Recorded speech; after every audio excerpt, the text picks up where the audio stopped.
This is some Noodles production.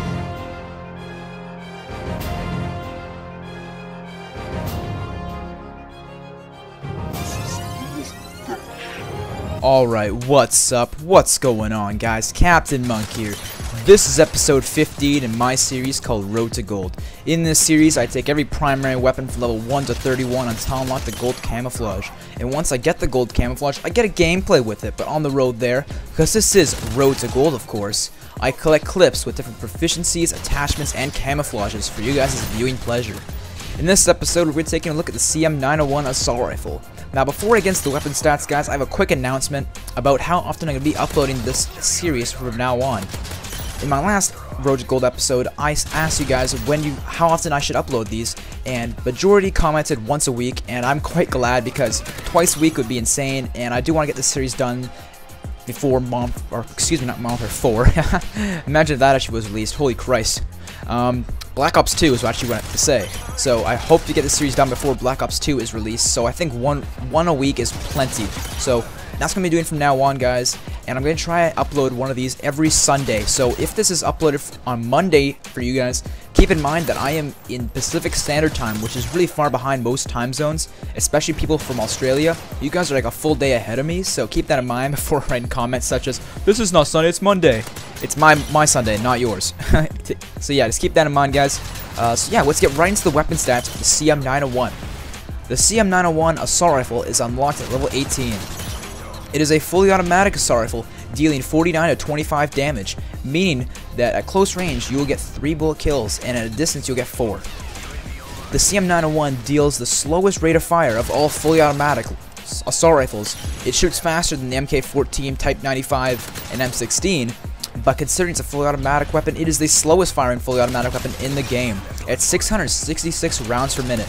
Now, I'm not quite sure if there is some sort of a bit of an inside joke that Infinity Ward has about this, but if you guys are not familiar with the 666, that is the number of the devil, so I'm not sure whether there's some sort of a joke behind that Infinity Ward created, or if they did that intentionally, or maybe it was an accident, who knows. But there's something clearly there because, I mean, 666, guys, that's the number of the devil, so that's kind of funny if you ask me. The clip size on the CM901 is 30 rounds, which is average for assault rifles. There are some lower, some higher, but for the most part, most assault rifles have 30 rounds in a clip. The reload time on the CM901 is fairly swift at 2.33 seconds, which is, again, like I said, fairly swift, slightly above average. It's a decent reload time. The range on the CM901, something I've never talked about in my Road to Gold series, but I'm trying to add in new stats for you guys to make these things as in-depth as I can get. The range on the CM901 is 48 meters, which is very strong, meaning that this weapon will do maximum damage up to 48 meters. And once it hits 48 meters, it will then drop down to 25 damage per bullet, meaning a 4-bullet kill beyond 48 meters. That's pretty much what that means, guys. 48 meters is a pretty good distance. I can't really give you guys an in-game comparison, but if you guys know like meters in real life and stuff, and you guys are familiar with metric system, you guys should be able to figure out how far that is. It's a pretty good distance. The mobility for this CM901 is standard for assault rifles at 90%, meaning you'll be moving 10% faster than light machine guns, but 10% slower than shotguns and SMGs. That's it. I don't know why I couldn't remember that on top of my head. The aim gun sight speed on the CM901 is 0.3 seconds, which is standard for assault rifles, and is decent, but could be sped up. I think it does deserve to be sped up with quick draw, but it's completely up to you guys. And that pretty much wraps it up for the weapon stats for the CM901. Nothing too special with the CM901. It's a pretty standard weapon. Nothing, like I said, nothing too special. Right here you see me using the thermal sight, and that's something I really think a commentator should talk about, is how the thermal sight is actually good in this game. Ever since the thermal sight was introduced in Modern Warfare 2, it has never been good, and then it was carried on as the infrared scope into Black Ops, and it was still a piece of shit. But in this game, they've made it really good and have really low recoil. I'm not sure whether it's because the zoom is low or because they decided to lower the recoil. I'm not sure what it is, but it is very powerful in this game. It's a pretty good pairing for the CM901 actually. The only problem with it though is the fact that Assassin is a very popular perk, and you guys know what all that leads to. It leads to not be able to see them, and that is a pain in the ass. So the thermal sight is great if there's no assassin players, but otherwise I suggest avoiding it. For the most part, I find the best attachment for the CM901 would be what you guys are seeing right now, the suppressor. The suppressor attachment is the way to go. As you guys see the gameplay pulling up here, and you can see my classes on the edge, my class, not classes. Basically, I use the silencer because the CM901 has very good range. So the silencer really does not harm it very much whatsoever. My personal opinion on this is if the weapon has good range, suppress it. It has a bad range, suppress it. But if it has average range, do not suppress it. That is my opinion on it. You guys can say your opinions in the comment section. But I found weapons with really good range are good suppressed, and weapons with really bad range, like the PP90, are also good suppressed. So that's just my opinion on that. You see I got kick here as my proficiency, and the reason for that is because the CM901 does have a fairly good amount of recoil. So the kick proficiency helps counter that, or counteract it, whatever term you want to use. And it really does make a big difference. If you guys are not a big fan of using the kick proficiency, the focus proficiency is also very good. They both have the same, what's the word I'm looking for? It has the same long-term effect, but different ways of affecting it, basically.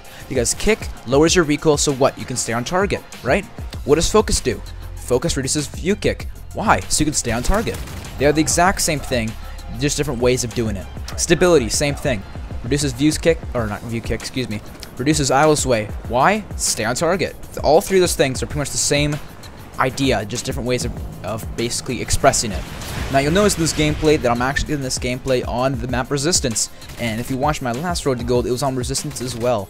And I'm trying to switch it up, guys, as much as I can. I think this is the only back-to-back same map of all the Road to Golds, and if you guys do not already know, I already have all the Road to Gold. The gameplay's done. It's just a ton of editing I have to do still, so that's why these videos take a while. But I've already got all the gameplays. They're easy to get. Just the editing I'm not very good at, so sorry about that, guys. But yeah, so sorry about the back-to-back Resistance gameplays, but bear with it, I guess. In this gameplay, you'll notice I'm also using the USP Akimbo secondary, and when I'm using Scavenger, I like to take advantage of that by using a dual-wield pistol, because a lot of the pistols dual-wield do not basically get their full ammo. I mean, the USP is a perfect example. If you use the USP dual wield or akimbo, whichever term you want to use, you only get 12 extra ammo, and 12 is its magazine size. So you get 12, 12, and 12. 36 ammo, I believe, off the top of my head. I'm not really sure. So yeah, 36 ammo, when I believe it should be getting 48 instead. So when you have the USP akimbo, I recommend using Scavenger.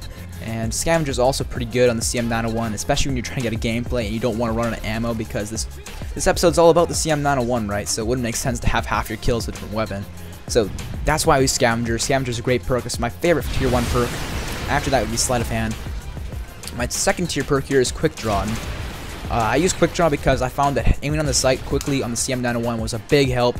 And that's why I also have Steady Aim on, because Steady Aim Pro allows me to aim on sight faster, and it also benefits my dual wield pistols. So this class as a whole is all about helping the other basically the secondary weapon, basically. So the perks are kind of working together with primary and secondary weapons to make them all powerful in their own way. But as a sacrifice, I cannot hide from air support or from any people in general, with like UAVs and stuff, and it also takes me the required amount of kills instead of using hardline. So it's a tough setup to run, but if you could stay alive, it's really, really good. So that's why I used it. You'll see my kill streaks here. I'm using the attack helicopter, the Reaper, and the Pavlo. And then you'll notice so far that I've gotten all my streaks twice now. And at this point, I'm thinking, oh man, I'm going to get a flawless gameplay. It's going to be fantastic. But you guys will see here how it gets completely spoiled, and it really pisses me off. This guy is behind me, and I have no idea how he's behind me. I don't even know he's there. And look what happens here. He kills me, right? Fair and square, he's behind me, whatever. I respawn in, and because of lag compensation, I get fucking raped again. By the same guy. On his screen, I didn't even shoot, but on my screen, I had at least a good 5-4 shots on him. So it was really stupid. You can see here, I'm kind of pissed off about that. I had no idea that was coming, and I get lag comped, so that's the reason why I hate lag compensation, is because of that bullshit right there. But that's the end of the gameplay, guys, and the end of Road to Gold episode 15. I hope you guys learned something today, and I hope you guys will be back and to watch episode 16. Next week, we'll be covering the AS50, I believe. If I'm incorrect, I apologize. I'm pretty sure it's the AS50. And you can see there I got a 1 bar because of the lag compensation bullshit. So yeah, that's that, guys. I'll see you guys next time. Peace.